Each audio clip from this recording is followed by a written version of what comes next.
Halo teman-teman, terima kasih telah klik video ini. Di video kali ini Mimin akan merangkum alur cerita film Eyang Putri. Tanpa berlama-lama langsung saja ke alur filmnya. Film diawali dengan seorang anak perempuan yang tengah menggambar. Kemudian anak itu mendengar suara-suara yang entah berasal dari mana.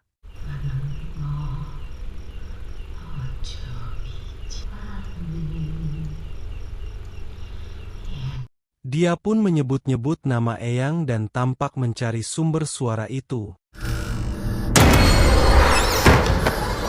Tiba-tiba saja lemari jatuh menimpa anak tersebut dan film Eyang Putri pun dimulai. Film beralih kepada sebuah keluarga yang terdiri dari sepasang suami istri dan satu orang anak. Mereka adalah Reza, Gendis dan Anya. Mereka bertiga hendak akan pergi ke rumahnya Eyang Putri. Sesampainya di sana mereka disambut oleh Embo Narsih, pembantu di rumahnya Eyang. Ternyata anak yang tertimpa lemari tadi adalah anaknya Embo Narsih dan sekarang sedang dirawat di rumah sakit. Embo Narsih pun mengatakan kepada Gendis jika ia sudah tidak bisa bekerja di sini lagi. Hari ini adalah hari terakhirnya bekerja di rumah Eyang Putri. Tak lama kemudian Eyang pun datang menyambut mereka semua. Setelah Gendis masak untuk makan malam, ia serta Anya pergi ke salah satu ruangan yang disebut rumah batik. Dulu di sini banyak sekali murid Eyang Putri yang belajar membatik. Gendis pun menjadi teringat kenangan-kenangan masa lalu. Namun sekarang tempat itu kosong karena Eyangnya sudah tidak mengajar lagi. Malam pun datang, ketika sedang tidur Anya tiba-tiba terbangun. Ia mendengar Eyang Putri sedang menyanyi lagu Jawa dengan suara yang cukup menyeramkan.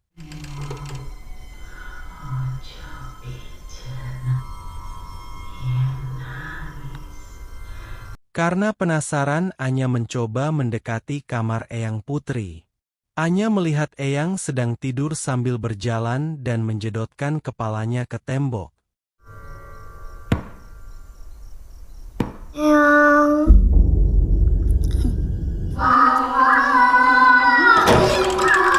Gendis yang mendengar suara jeritan Anya, segera berlari menuju kamar Eyang Putri.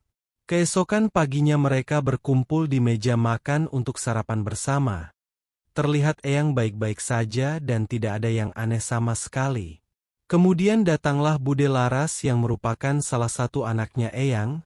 Bude Laras datang ke sini karena mendengar kabar bahwa Gendis serta keluarga sedang berkunjung dan menginap 3 malam di sini. Oleh karena itu, untuk mengabadikan momen ini mereka akan foto bersama.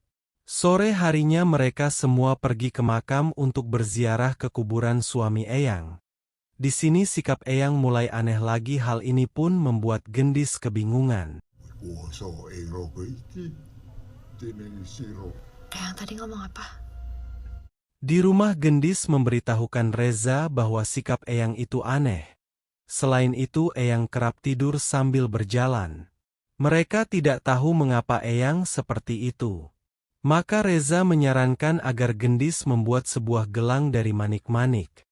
Nanti gelang itu dipasangkan ke tangan Eyang jadi mereka bisa tahu jika Eyang tidur sambil berjalan lagi. Malam harinya ketika sedang tidur Gendis mendengar suara gelang itu berbunyi. Gendis melihat Eyang tidur sambil berjalan lagi. Gendis berusaha mengikuti Eyang. Di rumah batik di belakang sebuah kain terlihat ada bayangan laki-laki Jawa yang sedang seperti memohon. Tapi ketika dicek itu adalah Eyang. Gendis segera membawa Eyang ke kamar lagi dan menidurkannya di atas kasurnya. Keesokan paginya Gendis melihat Reza sedang berkemas-kemas karena malam nanti ia harus pulang ke Jakarta. Reza ke Jakarta karena ada pasien yang harus diperiksa. Mau tak mau Gendis merelakan suaminya pergi dan tinggal di rumah Eyang bersama dengan Anya. Karena Gendis selalu merasa khawatir maka Reza memutuskan untuk memasang beberapa CCTV yang dapat disambungkan ke ponselnya. Jadi ketika di Jakarta ia masih bisa melihat atau memantau Gendis sehingga Gendis tidak perlu merasa khawatir lagi. ketika Reza dan Gendis pergi membeli CCTV, Anya tidak ikut dan diam di rumah. Hari mulai maghrib, tiba-tiba saja Anya dikejutkan dengan patung perempuan yang berjalan dengan sendirinya. Kemudian Eyang pun datang dengan tatapan yang menyeramkan. Untungnya tak lama dari itu Gendis pun pulang. Setelah memasang CCTV dan hari mulai malam, Reza pamit pergi ke Jakarta. Malam semakin larut, Gendis mendengar suara di luar kamar. Setelah mengecek CCTV, ternyata itu suara jendela yang tertiup oleh angin. Ketika Gendis akan menutup jendelanya, tiba-tiba patung perempuan itu berubah jadi sosok hantu menyeramkan.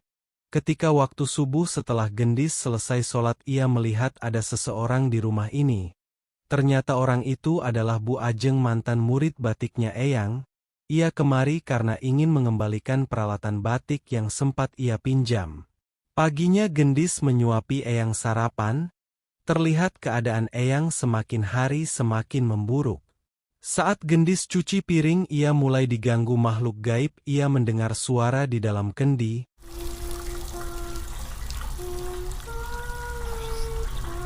Dari bayangan air, Gendis melihat penampakan sosok hantu. Melihat hal itu, Gendis langsung beristighfar.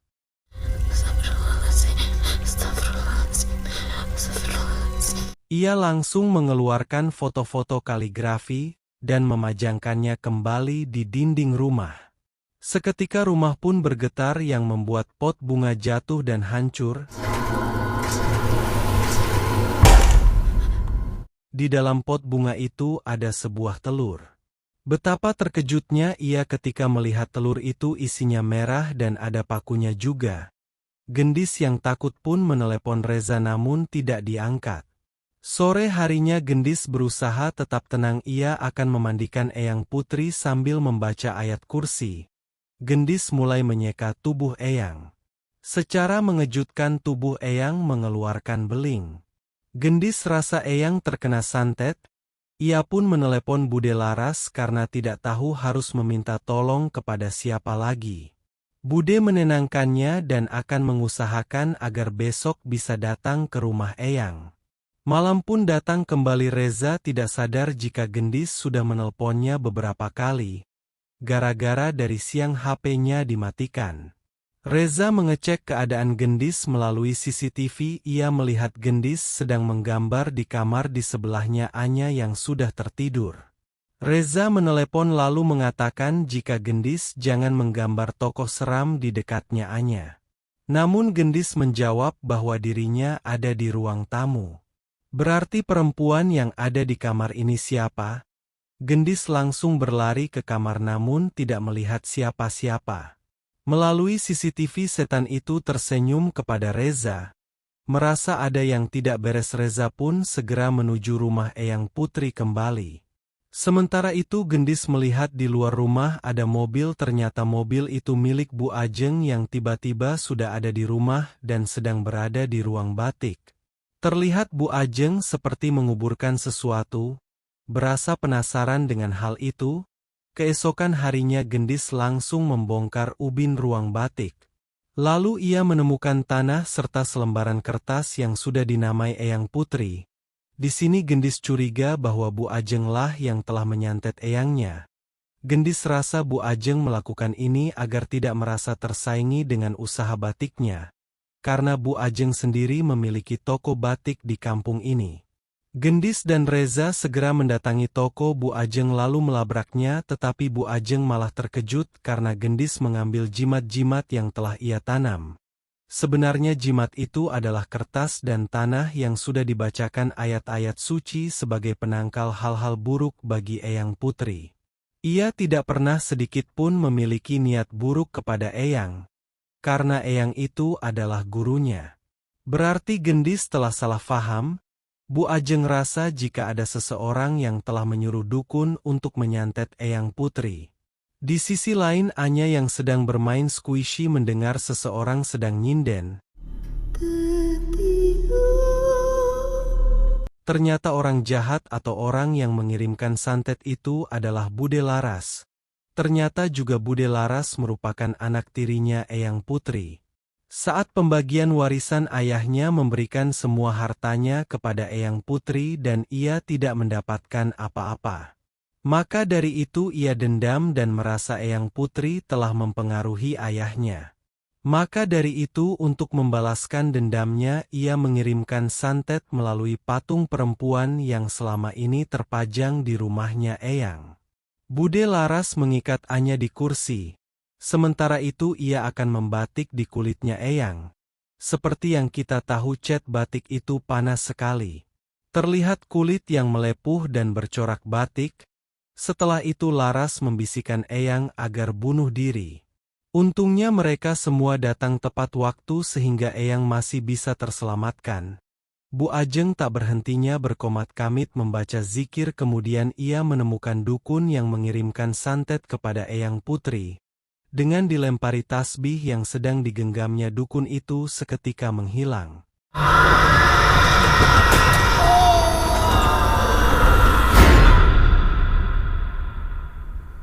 Bu Ajeng menyadari di belakangnya sudah ada Laras bersama patungnya.